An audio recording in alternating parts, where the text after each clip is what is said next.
Dear student, we are going to start the new topic over here. It's a Megasporogenesis. And you people are familiar with the life cycle of a plant in element itself.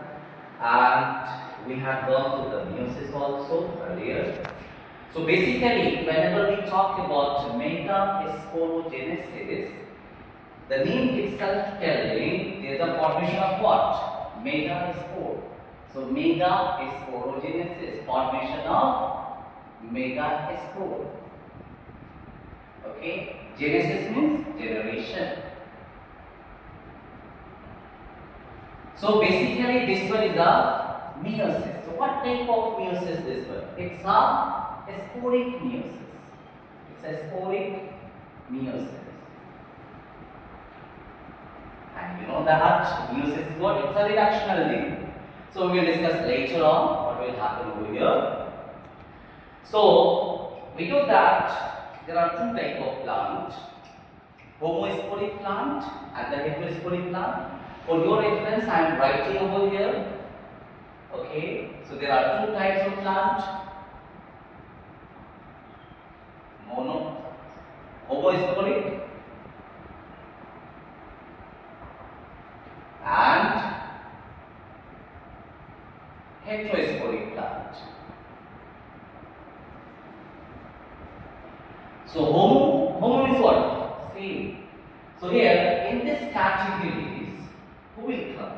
Algae, bryophytes, and most of pterophytes will come. So they will form a similar type of a sexual spore. Okay, all the sexual spore will have a similar structure. They have a similar shape. So that's why they are known as what? Homosporic plant. So the male and the female spore both will be similar. Now heterosporic plant. Heterosporic plant. Here we have example like a few pterophytes.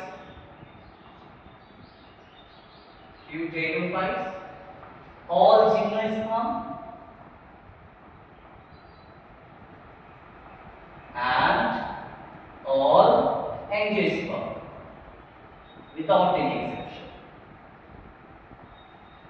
Now the name itself telling hetero, whenever you see hetero is what? It's a different. And spore means a spore.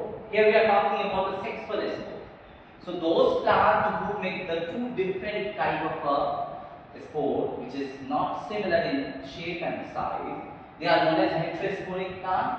And here there are two different spore. I am writing over here. It's a microspore and megaspore. Microspore and megaspore. For your kind information, this microspore, this is sexual spore actually. This is sexual spore. This microspore will germinate into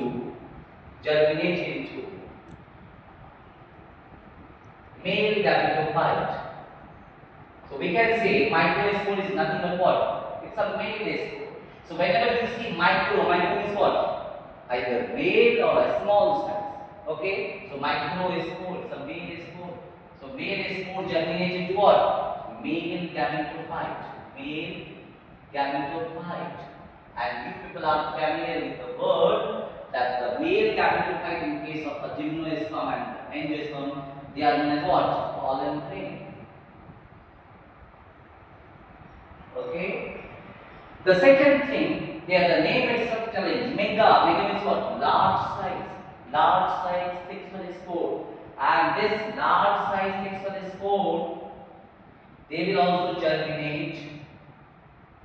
They will germinate into what? This is female spore. This one will germinate into female gametophyte. So today I am going to discuss how the megaspore produce. How the megasporogenesis happens in a detail. So these are the basics of Megasporogenesis. So before dealing with the things, we have to recall, we have to recapitulate the previous things. Okay, so let's continue the things.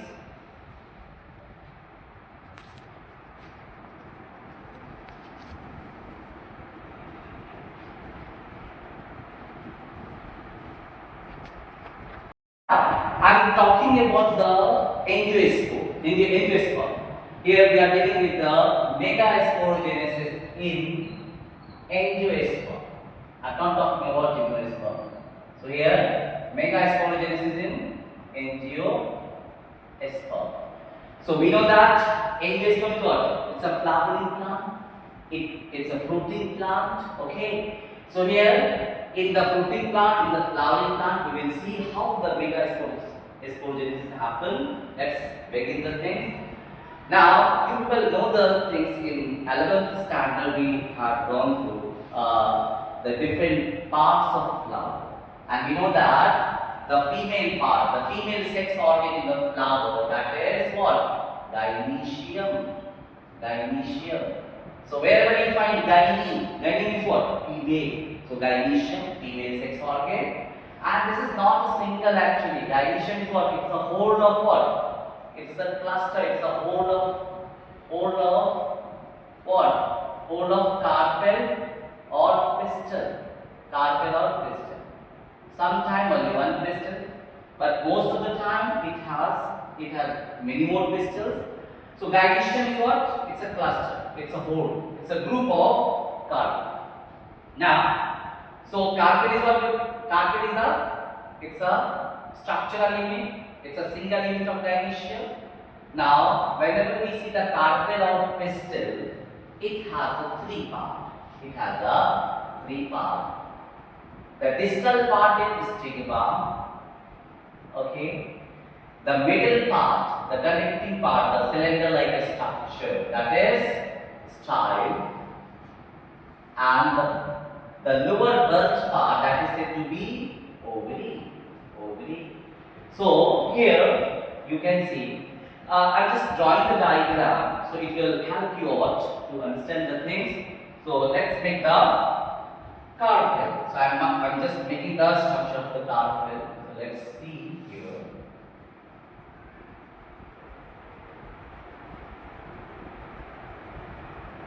So this is what? Carpel. Okay, single unit. And in each carpel there are three parts. Stigma, and we know that the stigma is what? It's a landing platform for the pollination. Here the insect they arrive with the pollen grain, and from the air also with the help of other pollinating agent also. Every time the pollen grain they land on the stigma. So it's a landing platform. And after the recognition, after all the compatibility, then only the pollen grains are made. Okay. The second part over here is a style, and the lower bulge part, that is ovary. Okay. Now, whenever we see ovary, it has many things inside. It has many things inside. So first of all, we will see the cavity inside ovary, that is said to be locules. What we say? Locules or ovarian cavity. Ovarian cavity. So here I have taken the picture. In this only one locule, only one chamber is there. Okay. So inside the locule, inside the ovarian cavity, there is a placenta. And you know that people are familiar with this placenta. See here, this is placenta, the nutritive tissue. Okay. So from the mother plant, the baby plant will get the nutrition, get everything through the placenta. Now, this placenta attached with the one structure, and that is said to be what? That is said to be ovule.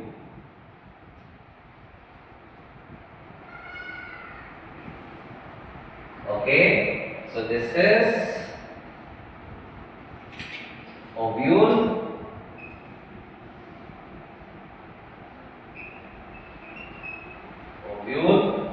Okay, so this ovule, they are connected with the placenta.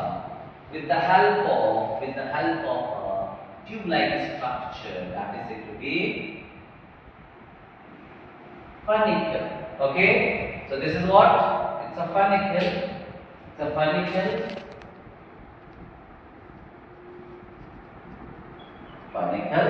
And the site of attachment where the funicle attached with the ovule, that is known as, you know that?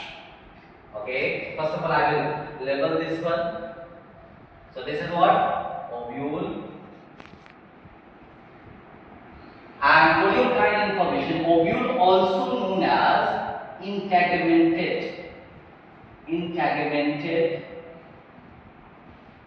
megasporangium.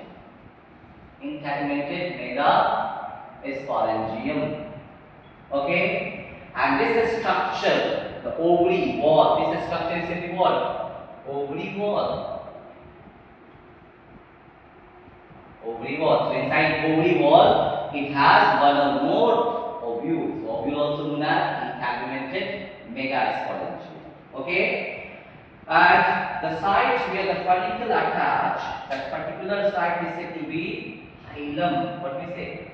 Hilum. So the site of attachment it is said to be hilum. Now, when we see the ovule, it has two things. They have a double layer of entanglement. They have a double layer of entanglement. They have a double layer of entanglement. Okay, and inside that double layer of entanglement, you can see the mass of cell. You can see the mass of cell, and that mass of cell that is said to be nucellus. Nucellus, or we can say inner cell mass. Okay. Now, where there is no entanglement, that opening, that gap, that is known as micropyle. That is said to be what? Micropyle. And the position of a ovule where the micropyle present, that is said to be micropylar end, and opposite to the micropyle, that is said to be galaja or chalaja end. So this side is what? Opposite to the micropyle, that is said to be chalaja end. Okay? So the micropyle end, it's opening, it's a port through which the pollen tube gets enter inside, as well as at the time of seed germination, the water and the oxygen also getting entered through this one. Okay? So this is the basic structure of the carpel, Now we will elaborate how the megasporogenesis occurs. So let's proceed the things. I am erasing the. Okay, so here, this is the structure of the ovule. So in beginning we had seen that how the carpel or pistil look like. Now here we have only ovule I have taken for better understanding. So in the ovule I told you in beginning itself there are two structures. The outer integument, double layer integument that you can see, and inside that double layer of integument is a mass of cell, and that is known as nucellus. Now what happened? All the cells in the ovule, they are twin. They are diploids. Okay. Now actually what happened? Out of hundreds of cells of nucellus, one of the cell become the larger one, and they become what? Megaspore mother cell. They are known as megaspore mother cell. So gradually what happened? Most of the nucellus cell, inner cell mass, they start degenerating, and their content will be absorbed by the megaspore mother cell. So what will happen at the end? At the end, most of the nucellus cell will be degenerated. Who will be remaining? Only the megaspore mother cell. And this megaspore mother cell, the name itself telling that she is the mother of megaspore. So this megaspore mother cell, they will undergo meiosis. And what type of meiosis? sporic meiosis, because they are going to produce the megaspore. Sporic meiosis. And how many cells over here? Just a single cell. So this diploid megaspore mother cell, they will undergo the sporic meiosis, and after sporic meiosis, we know that meiosis is what? It's a reductional division. Reductional division. And we know that reductional division is what? Here the chromosome number become half in the daughter cell. So here in this the parent cell, they do have a diploid status. After meiosis, we know that at the end of meiosis 1, meiosis 2, we get the 4 daughter cell. So you people are familiar with the meiosis in 11th standard also. So you just recall just brush up the things, everyone. So here, after successful meiosis, what will happen? After successful meiosis, here 4 cells will be developing, 4 cells. So 4 haploid megaspore will form. 4 haploid. So this is what we can say. It is said to be megaspore tetrad. Megaspore tetrad. So after meiosis, we get the megaspore tetrad. But due to hormonal, deficiency, out of 4 megaspore, 3 got degenerated. So only one will be remaining. Okay. In general, I am talking about. In some case, in some plant, maybe 2 will be surviving, maybe all 4 will be surviving. So here, generally in angiosperm, out of 4 megaspore, only 1 megaspore will be surviving, and that megaspore, it is said to be functional megaspore. And you know what happened? These 3 megaspore got degenerated, and their content absorbed by the other megaspore. So that's why they got a bigger inside. So this functional megaspore. So the whole process here we have, it is said to be megasporogenesis. So from megaspore mother cell to megaspore formation, that is said to be megasporogenesis. Now one more point I would like to tell you people. Okay. So here what happened after the megaspore formation? The next step is what? It's a gametogenesis. So which gamete they will produce? Female gamete. And that for the formation of female gamete, that is known as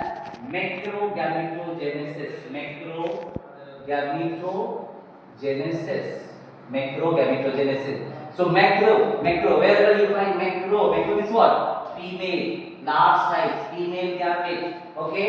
So this functional megaspore, they will undergo macrogametogenesis, and here it's cell division. But what type of cell division will occur? It's a mitosis. And how many times mitosis? 3 times. 3 times mitosis will occur. Okay. So here we have finished this one. So I will continue the rest of the thing later on.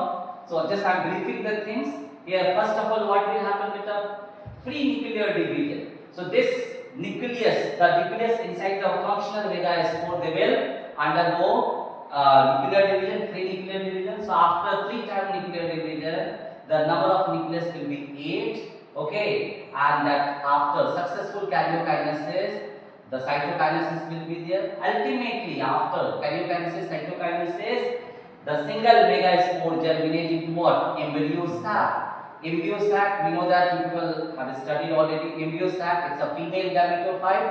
It has the 7 cell but 8 nucleus. So I am just concluding the things. Okay, thank you very much.